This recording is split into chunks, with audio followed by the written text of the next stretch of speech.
Hey everybody, it's Jason Blaha here, and today I'm going to make the case for why we should use the big three as foundational exercises, for most of our clients, most of our athletes, the people most of us train and coach if we are trainers, and why it makes sense just in general for people to use these movements. All right, now I'm not saying when I say the squat, bench, and deadlift, the big three, should be used this way. I'm not saying it's because they're the best exercises mechanically or that they always produce the most growth or all these other things. That is not the point I'm going to make. Okay, and it's an important distinction here. The reason, and this may sound funny, the reason it makes sense to use them is due to the popularity. It makes sense due to the popularity for several reasons. And I feel like a lot of coaches avoid them because they know that they're not very good coaches and they know that their methods are not going to make people particularly strong. And they don't want their clients being compared to other people. And I think that is a factor as well. And again, a controversial point, but I think it makes sense. And the reason I say that, again, we come over to size versus strength. And let's cover that part first. We all know that getting bigger, gaining muscle raises your strength ceiling. It raises your strength potential. Okay? Everyone knows this. And even if you don't train really low reps or train for maxes, someone who has put on a lot of muscle mass is going to be able to take any of the big lifts that they've trained or used as part of their training. They're already going to know the movement pattern on it. They're going to be able to walk in and still hit a pretty heavy 5-rep set that's impressive. Or at the very least, anyone's going to see their 5-rep work and go, that's about 85% max.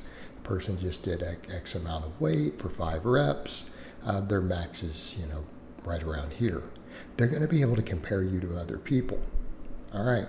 And that's important because it tells us where we stack up and where our progress has been. Okay. It tells us how we compare to others in a reasonably objective metric, because it will tell us how much lean body mass we probably have on our frame relative to those other people. That's actual muscle tissue. Okay. And again, a very, very important point, because you'll find it universally true. Anyone who's carrying a lot of muscle, top to bottom, is going to be able to take these lifts. And even if they're not maxing out, they're going to be able to hit a pretty dang impressive 3 or 5 rep set. Okay? They're going to be able to hit a reasonably impressive 3 or 5 rep set if they have to. And that's where I'm going with this. So accordingly, coaches don't want their people to be seen for being weak. So a lot of coaches who avoid them, I believe that is an enormous factor. Or they're just simply trying to be contrarians to build a name for themselves. Right? They're trying to be contrarians, which I don't think is a good idea. Says me, my opinion. All right, let's come over to the other points, though. The big one. Because the other one is just a comparative situation. So the popularity of them. Why does this matter? Because we not only have very verifiable strength metrics that we can see how we stack up to other people, right? And by the way, that's me doing a 365 close grip bench in my mid-40s. We can see how we stack up to other people. But here's the other thing. We know a lot about these exercises. Because they are so popular and so many high-level strength coaches have dedicated their lives to improving people at them, we have enormous amounts of data. Not just comparative data, but we have study after study after study looking at the hypertrophy ratios. We have studies looking at it on these exercises of when people get to different advanced levels and different percentages of their max, what we can expect for muscle fiber recruitment in the different muscles involved. Okay? These are valuable programming tools. This gives us a lot of scientific data. We know which muscles are most likely to grow at what rates and how we could probably need to fill in the gaps. Right? Because we're going to use other exercises. We're not just going to use 3 exercises. We use them as our foundation.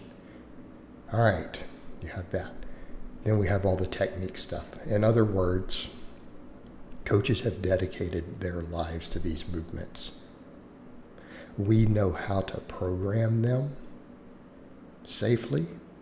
We know how to teach technique to do everything we want with them. And in other words, coaches have studied these so closely that we know how to adjust the technique on these movements to lift the most weight if we need to get the most overload.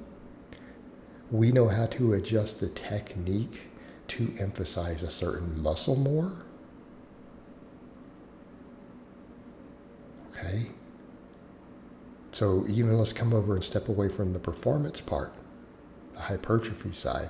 We have enormous amounts of coaching data on these. We know that if we make this adjustment over here, this muscle versus that muscle will receive a larger brunt of the load. And we know that, hey, if we do it this way, we have to change the toe angle or whatever a little bit in order to put less stress on the hip joints. Okay? We know where to adjust the toe angle to give the best leverages on a deadlift to keep the strain on your low back easier when you go through the little transition point at the knee. We have all of this data and this stuff that coaches have picked up over decades and decades, that we know this. Those of us who've been doing this a long time, we have all this info to pass down. You see where I'm going with this? We don't have this on other exercises. So these are big basic movements. So between these 3 movements, 90% of the muscles in the body are going to get pretty good stimulus. So even if you take your more novice clients, you have these, and then you can adjust them based around their biomechanics, because we have tons of coaching data. We know how to adjust all this. Good coaches do, bad coaches don't. So therefore, bad coaches don't use them.